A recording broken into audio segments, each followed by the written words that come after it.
때는 한여름밤, 유난히도 무더운 날이었다. 도시의 불빛들은 저 멀리서 깜빡거리고 있었고 가끔 불어오는 바람도 찜찜하기만 했다. 지수는 친구들과 함께 교외의 작은 마을에 위치한 해변으로 여행을 떠났다. 그곳은 사람들이 많이 찾지 않아 한적하고 조용한 곳이었다. 친구들은 이곳에서 모임을 열고 캠프파이어를 즐겼고 밤이 깊어지자 다들 피곤했는지 하나둘 텐트 속으로 사라졌다. 하지만 지수는 왠지 모르게 잠이 오지 않았고 잊고 친구들에게는 말하지 않았던 마음 속의 불안감과 호기심에 이끌려 해변가를 향해 걷기 시작했다. 달빛이 부드럽게 내려앉은 해변을 따라 걷던 지수는 문득 저 멀리서 낮은 소리가 들려오는 것을 느꼈다. 처음에는 파도가 바위에 부딪히는 소리라고 생각했지만 점점 소리가 뚜렷해졌다. 그것은 마치 누군가 희미한 노랫소리를 부르는 것 같았다. 지수는 소리가 나는 방향으로 천천히 발걸음을 옮겼다. 소리가 점점 더 선명해질수록 지수의 마음은 묘한 긴장감으로 두근거렸다. 마침내 그녀는 작은 상태의 오두막을 발견했다.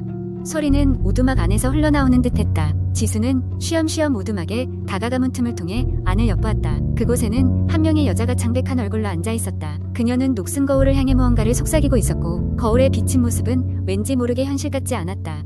지수가 놀라 달아나려던 그 순간 여자가 고개를 돌려 지수를 바라보았다. 그녀의 얼굴은 고통으로 일그러져 있었고 눈동자는 깊은 슬픔으로 가득 차 있었다. 도와줘, 여자는 속삭였다. 그 순간 찬바람이 몰아치듯 불어왔고 지수의 몸은 얼어붙은 듯 움직일 수가 없었다. 간신히 정신을 차린 지수가 도망치려 했지만 발이 움직이지 않았다. 여자는 힘겹게 몸을 일으켜 지수에게 다가오더니 다급하게 지수의 손을 잡았다. 이곳을 떠나지 말아요. 이미 나갈 수 없어. 여자의 목소리는 절망적이었다. 지수는 어찌할 바를 몰라 주위를 두리번거렸다. 그때 오두막의 창문 너머로 또 다른 그림자가 어른거렸다. 그 그림자는 오두막 주변을 맴돌며 끊임없이 무언가를 중얼거리는 듯했다.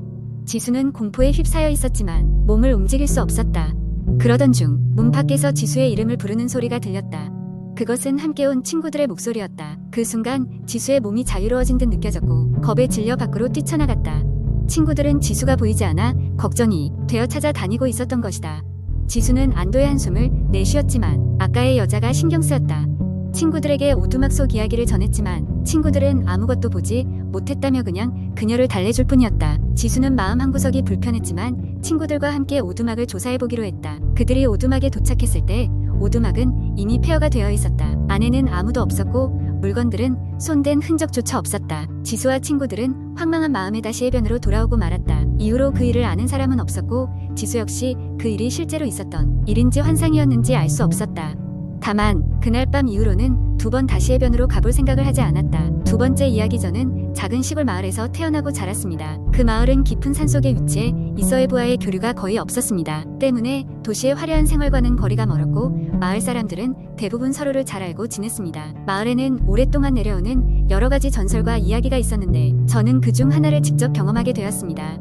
그날은 여름방학이 시작되던 날이었습니다. 저는 친구들과 함께 마을 외곽에 있는 오래된 폐가를 탐험하기로 했습니다. 그 폐가는 마을 사람들이 기피하는 곳이었죠. 어른들은 그곳에 귀신이 나온다고 했지만 우리는 그런 이야기를 단지 겁주기 위한 것으로 여겼습니다. 오히려 그런 이야기가 우리에게는 더 큰 호기심을 불러일으켰습니다. 그 폐가는 낡고 푸른 넝쿨로 덮여 있었습니다. 문은 삐걱거리며 열렸고 내부는 먼지와 거미줄로 가득했습니다. 친구들과 저는 손전등을 켜고 내부를 둘러보기 시작했습니다. 낡은 가구와 깨진 창문, 아직도 벽에 걸려있는 낡은 그림들이 눈에 들어왔습니다. 모든 게 어둡고 음산했지만 호기심에 가득 찬 우리는 두려움보다는 흥미로움이 더 컸습니다. 그러다 어떤 방에서 이상한 느낌이 들었습니다. 방 안에는 오래된 옷장이 하나 있었고 옷장 문은 살짝 열려 있었습니다. 친구들은 장난삼아 옷장 안을 들여다보자고 했고 저는 용기를 내어 옷장 문을 잡아당겼습니다. 문을 여는 순간 우리는 놀라 두 발짝 뒤로 물러섰습니다. 옷장 안에는 아무것도 없었지만 등골을 서늘하게 만드는 한기가 뿜어져 나왔습니다. 그때였습니다. 갑자기 옆에 있던 친구가 비명을 지르며 손전등을 떨어뜨렸습니다. 그가 손가락으로 가리키고 있는 곳을 보니 방 끝에 있는 거울에 무언가가 비치고 있었습니다. 처음에는 우리가 착각을 한 줄 알았지만 거울 속 모습은 분명했습니다. 창백한 얼굴의 여자가 우리를 노려보고 있었습니다. 그녀의 눈은 검고 깊었으며 입꼬리는 기묘하게 올라가 있었습니다. 순간 공포가 우리를 덮쳤습니다. 우리는 아무 말 없이 서로를 바라보았고 곧장 그 방을 뛰쳐나오기 시작했습니다. 폐가를 빠져나와 마을로 돌아오는 길 우리는 한마디도 하지 못했습니다. 그저 숨을 헐떡이며 뛰었을 뿐입니다. 그 사건 이후로 우리는 그 폐가에 다시는 발을 들이지 않았습니다. 다만 그날 밤부터 이상한 일이 벌어지기 시작했습니다. 집에 돌아온 후 저는 밤마다 누군가가 제 방창문을 두드리는 소리를 들었습니다. 처음에는 바람 소리겠거니 했지만 점점 그 소리는 더 분명해졌습니다. 창문을 열어보면 아무것도 보이지 않았지만 뭔가 알 수 없는 기운이 느껴졌습니다. 며칠 후 저는 마을의 어르신께 이 이야기를 털어놓았습니다. 그분은 심각한 표정으로 말씀하셨습니다. 폐가에 있는 그 여자는 오래전 이 마을에서 실종된 한 여인이라고 전해지네. 그녀의 원혼이 아직 그곳에 남아있다는 이야기가 있어. 그 이야기를 듣고 나니 등골이 오싹해졌습니다. 그 후로 저는 방 창문을 두드리는 소리가 들릴 때마다 조용히 기도를 했습니다. 시간이 지나면서 그 소리는 점점 사라졌고 저는 다시 일상을 회복할 수 있었습니다. 하지만 그날의 기억과 폐가에서 본 그 여자의 모습은 아직도 제 머릿속에서 잊히지 않습니다. 이 이야기는 마을 사람들 사이에서 빠르게 퍼져나갔고 이후로 누구도 폐가에 가까이 가지 않게 되었다고 합니다. 이상한 기운이 서려있는 그 집은 지금도 여전히 사람들의 발길이 닿지 않은 채 숲속 깊은 곳에 고요히 자리 잡고 있을 뿐입니다. 세 번째 이야기. 어느 날 서울 내각에 위치한 작은 마을에 사는 대학교 3학년 학생 지우는 학교 과제를 위해 친구들과 함께 촬영 프로젝트를 계획하고 있었다. 그들은 낡고 오래된 폐가를 배경으로 한 공포 영상을 만들기로 결정했다. 그 집은 마을 사람들 사이에서 귀신 들린 집이라고 불리며 평판이 좋지 않았다. 하지만 지훈과 친구들은 그런 괴담을 전혀 믿지 않고 심지어 무섭다며 놀리는 친구들의 이야기마저 웃어 넘겼다. 주말이 다가오자 그들은 촬영 장비를 챙겨 밤늦게 폐가를 향했다. 집은 참으로 오래되어 보였고 창문은 대부분 부서져 있었다. 긴 잡초가 집 주변을 뒤덮었고 달빛은 이끼 낀 문틀에 희미한 그림자를 띠려었다. 친구들은 약간의 떨림을 느끼며 집 안으로 들어갔다. 집 내부는 생각보다 더 음침했다. 벽지는 대부분 벗겨져 있었고 바닥은 삐걱거렸다. 그들이 촬영을 진행하는 동안 이상한 소리가 들리기 시작했다.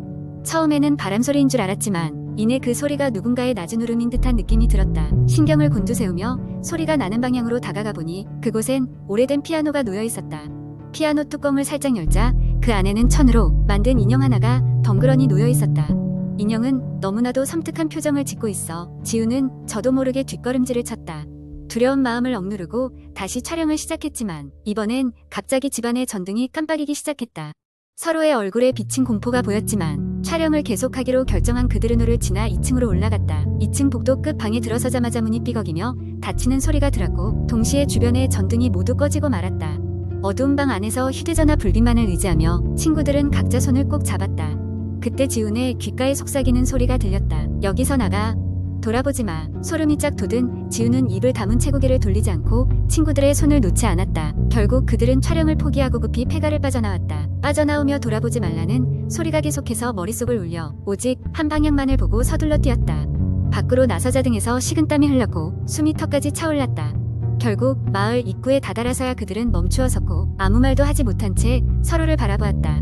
이후 지우는 폐가의 이야기에 대해 조사를 해봤다. 그곳은 실제로 오랜 세월 동안 많은 사건이 있었던 집이었다. 한 가족이 살았었지만 그 가족은 비극적인 사고로 모두 사망하고 말았다. 그 후로 아무도 그 집에 발을 들이지 않았고 시간이 지나며 귀신 들린 집이라는 소문이 돌게 된 것이다.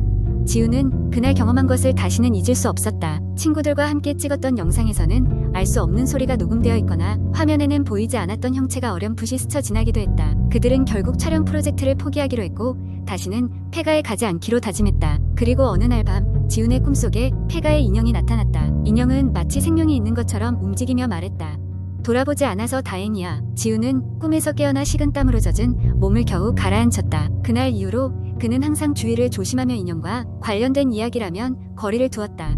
귀신이란 것은 믿지 않았던 그였지만 폐가에서의 경험은 그의 마음 한구석에 의문의 공포감을 심어두었고 그 후로 어딜 가든 꼭 돌아보지 말자는 스스로의 규칙을 지키게 되었다.